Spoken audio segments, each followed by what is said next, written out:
All right. So first, thank you,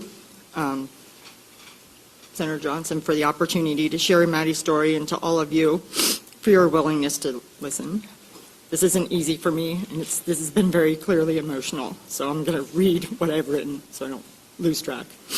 My name is Stephanie, and this is my daughter, Maddie, and we live in Ohio. On January 20th, Maddie received her second dose of the Pfizer COVID vaccine as a participant in the clinical trial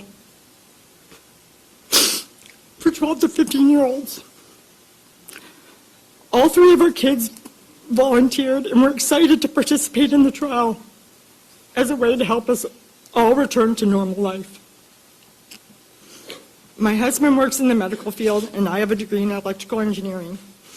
We are pro-vaccine and pro-science, which is why we agreed to let Maddie and her two older brothers volunteer for the trial.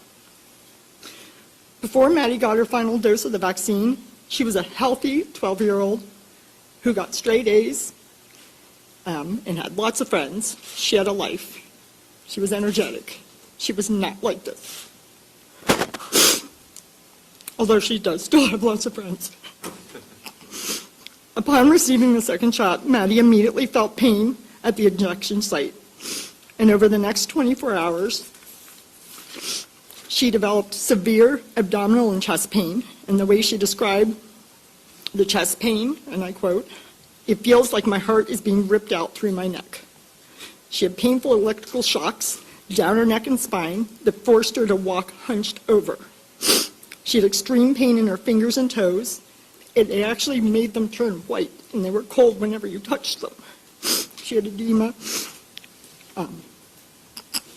So my husband immediately took her to the ER as instructed by the vaccine trial nurse administrator, which is what we were instructed to do. Her blood was taken for a renal profile and tested. She was checked for appendicitis, which she did not have, and given an IV with some medicine, then sent home. However, in the discharge papers from the Children's Hospital ER that she went to, the diagnosis stated adverse effect of vaccine initial encounter. This would be the only time that that was written in her medical charts, but it's in there. Over the next 2.5 months, her abdominal, muscle, and nerve pain became unbearable. She had developed additional symptoms that included gastroparesis, nausea and vomiting, erratic blood pressure and heart rate, memory loss. She mixes up words, brain fog, headaches, dizziness, fainting. She fell and hit her head, and then seizures. She developed verbal and motor tics. She had loss of feeling from the waist down and muscle weakness, drastic changes in her vision, urinary retention and loss of bladder control, severely irregular and heavy menstrual cycles, and eventually she had to have an NG tube put in to get nutrition. All of these symptoms are still here today. Some days are worse than others.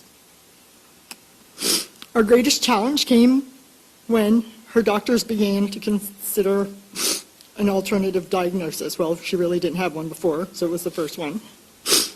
So, like everybody else, she had lots of tests, but not nearly as many tests as everybody else, and she's a child.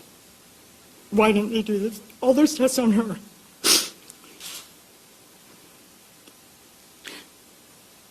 Sorry. So, because they couldn't figure it out, one physician labeled her as having functional neurologic disorder, saying it was due to anxiety. This concerned us, and we didn't agree with it because she doesn't have anxiety. Look at her. I mean, what 13-year-old can sit here calmly, okay, if they have anxiety or mental issues? At one point, they even tried to admit her to a mental hospital.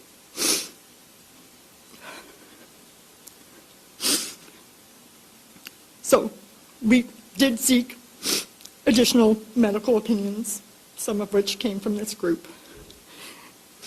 In June, we connected her neurologist with another doctor that's doing research on adverse reactions like Maddie's.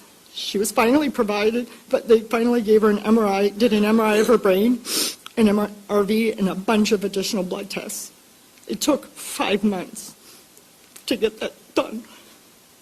Over the past 5 months, Maddie has been to the ER 9 times and has been hospitalized 3 times for a total of 2 months in the hospital. What I want to ask, Maddie volunteered for the Pfizer trial. Why? Why aren't they researching her to figure out why this happened? So other people don't have to go through this. Instead, they're just saying it's mental. If anybody's mental, it's me. So today our journey as parents to help our daughter Maddie continues.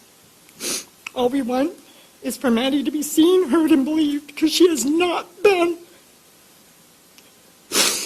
And we want her to get the care she desperately needs so that she can go back to normal. Why is she not back to normal? She was totally fine before this. She did the right thing trying to help everybody else, and they're not helping her. Thanks.